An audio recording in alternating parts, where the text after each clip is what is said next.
Welcome to Relate with Miss Lisa and Ruben. Welcome Season 4 to our brand new season episodes. Alrighty then, take a listen to episode 7 of Season 4. We're calling it Relationship Pressures, Part 101. Listen to this relatable, transparent segment of Miss Lisa and Ruben as they give their opinions on dating and relationships. That would cause you to get to that point. You know, how much would have to go wrong in a relationship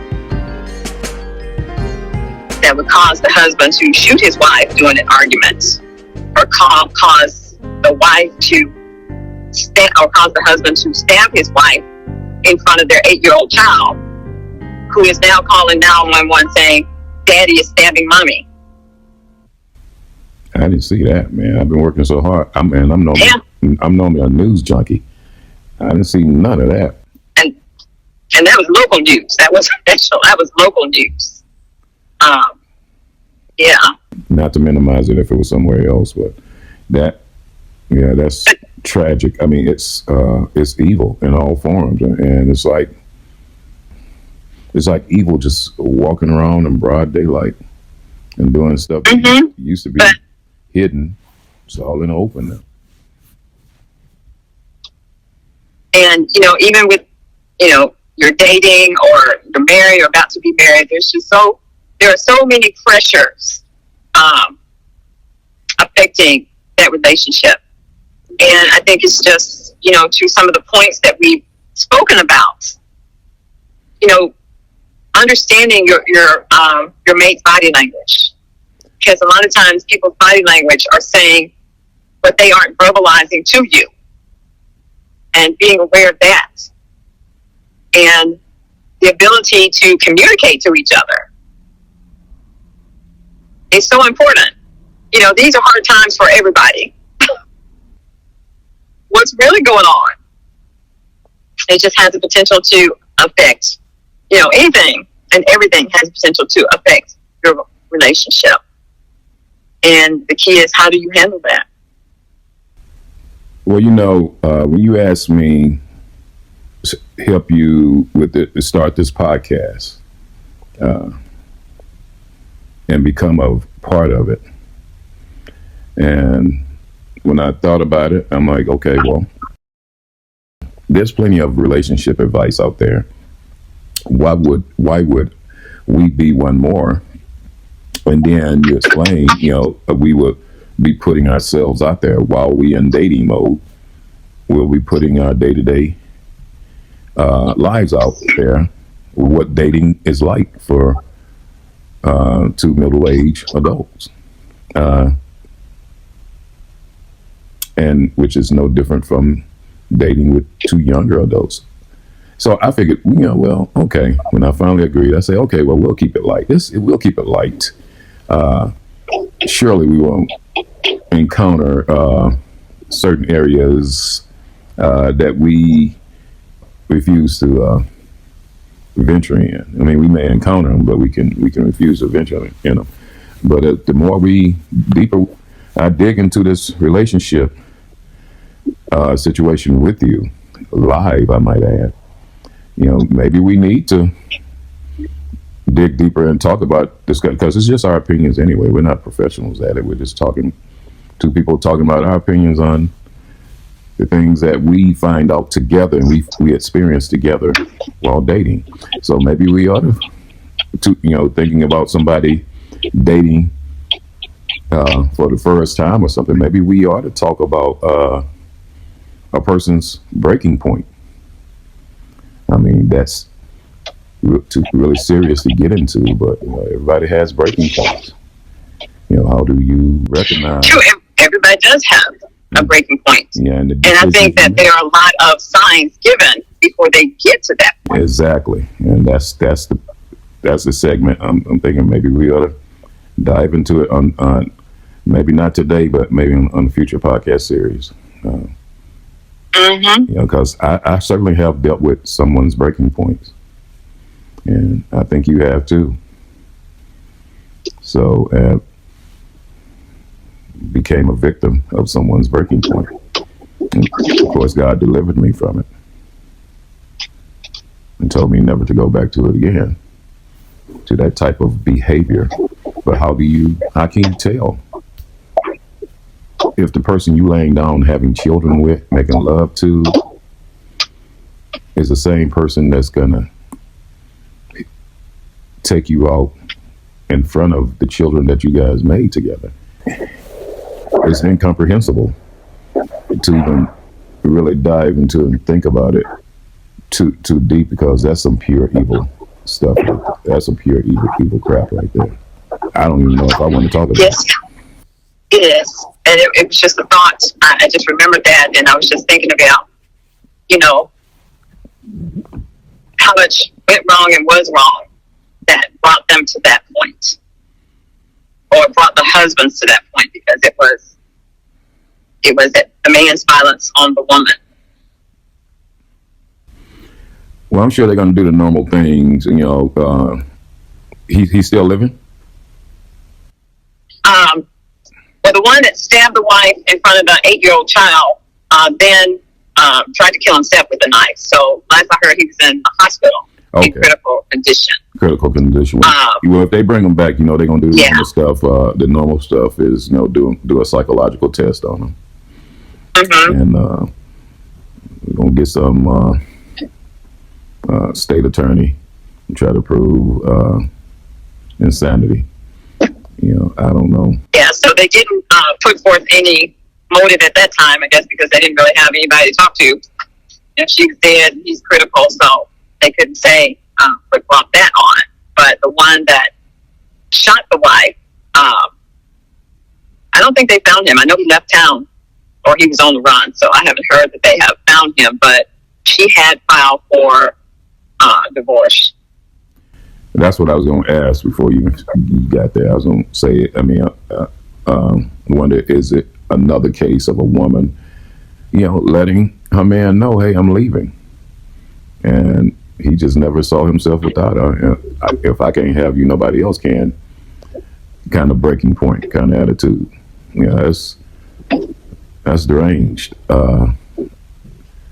That's almost like human trafficking, but legally. You're legally married. But it's kidnapping. She's saying she's ready to leave. She has the right to leave and keep her life. You making a choice to take her life because she chooses to live a life without you. Man.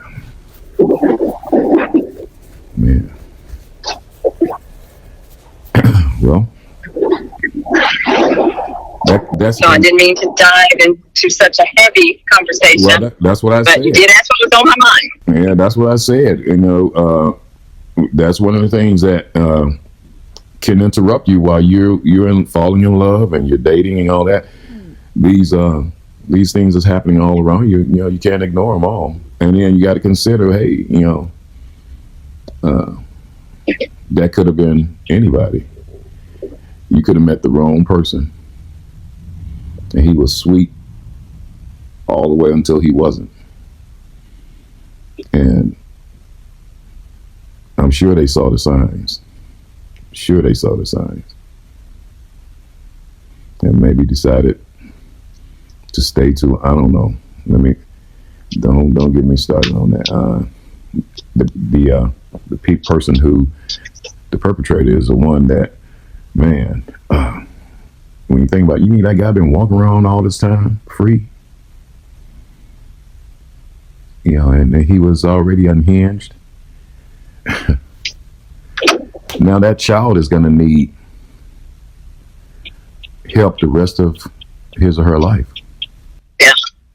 Yeah, they mentioned that because it happened literally in front of the child, and then the child was on the phone trying to get help and was, telling the 911 person that daddy was stabbing mommy. So the child told the story in detail. That child is already messed up. It's going to take some heavy praying and lots and lots and lots of love and support that child don't turn out like his daddy because of the trauma he witnessed upon his mama. Ooh, yeah, that's a heavy one, Miss Lisa. That's a heavy one right there.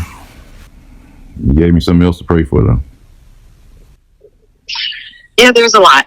I think the times that we live in are causing lots of pressures on couples, whether you are dating or married or whatever, just living together. There's lots of pressures. Jobs are being eliminated every day for people. The price of everything has gone up, putting a strain on the budgets. So I think, some of what we said, getting to know your partner, you'll know when that person is stressed. You'll know when he or she is upset. You'll know when something seems off. And then that communication. I mean, it's one thing when you're trying to communicate with somebody and they refuse to communicate with you. That should always be a red flag. So again, communication is just key. Like you said, if we have a budget together and you have one person that is consistently not staying within that budget, that's going to cause some problems in a relationship. Do you not agree? But yeah, I agree. No. So I said, if a couple is together and they have one person that's not staying within the budget or respecting the budget, that's going to cause problems in that relationship.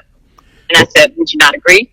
Well, yeah, I mean, anytime you're going to spend outside the budget, that should be discussed and agreed upon, just like you do any contract.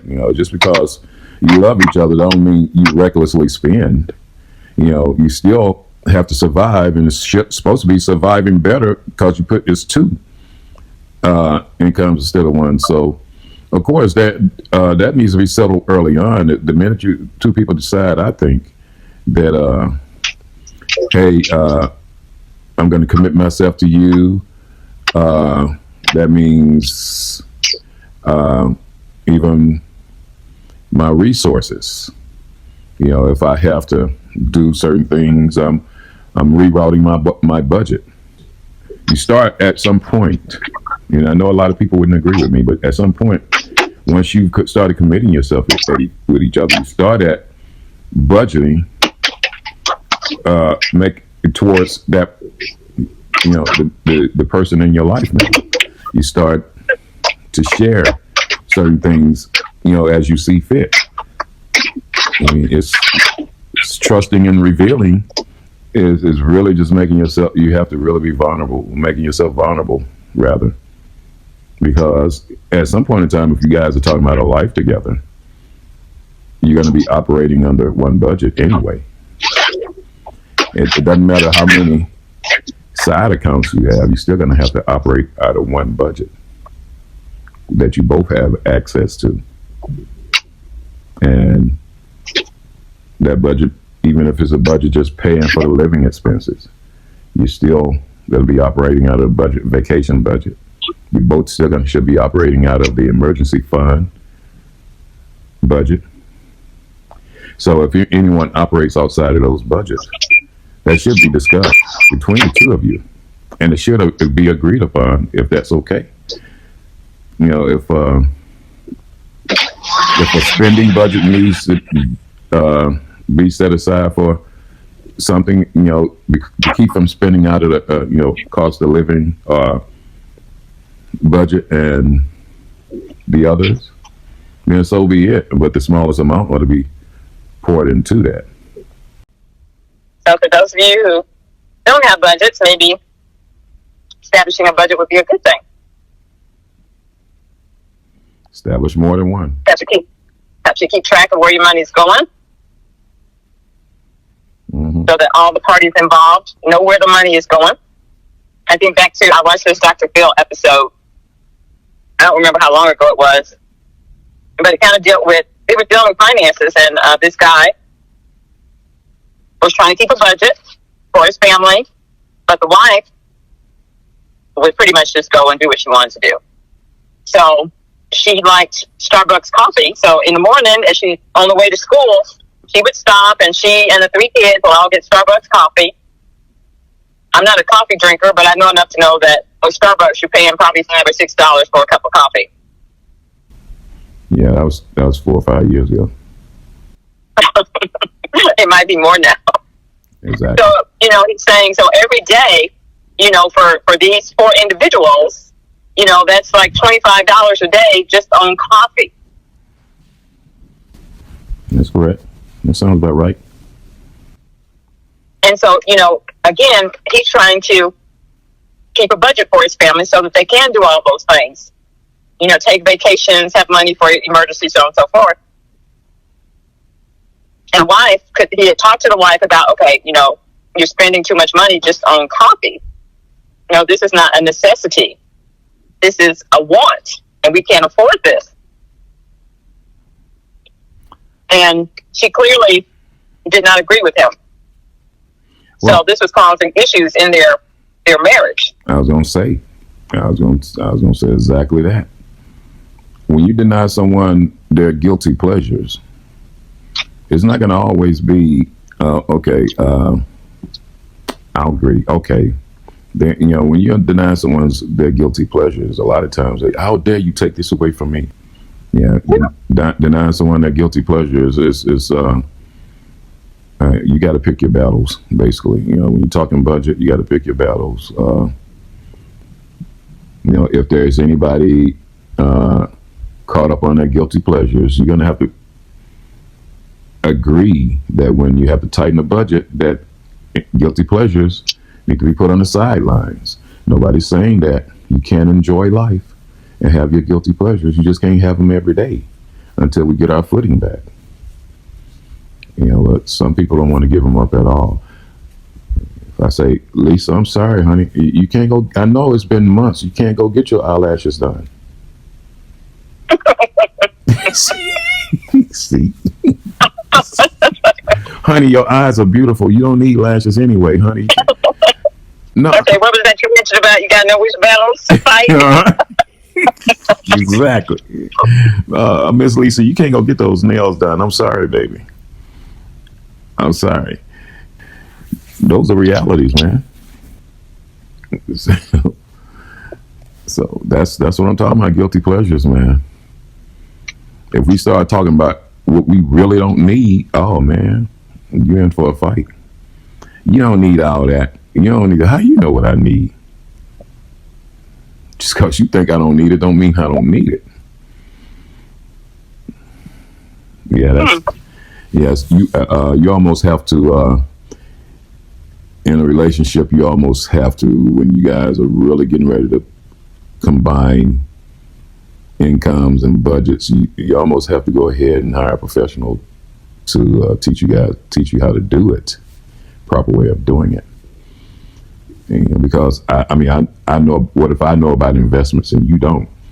But to you, investing money is like throwing money in the trash. And to me, investing money is growth, is generational wealth. That's a battle to someone who's never invested, and to the investor. So yeah, that's some deep underbelly stuff too. You bring in some heavy segments this way, sister. There's some heavy. I hope we're not getting ready to get into some deep podcast segments. If we do, I hope we get in our word and have a bright side to it from the word. There's always a bright side to it from the word. It's always a bright side. And we are considering all sides because all of this is still relative to a relationship. Yeah, it's just some portions I don't want to. I just don't want to visit because it's just I'm attorney. I still want to do love languages.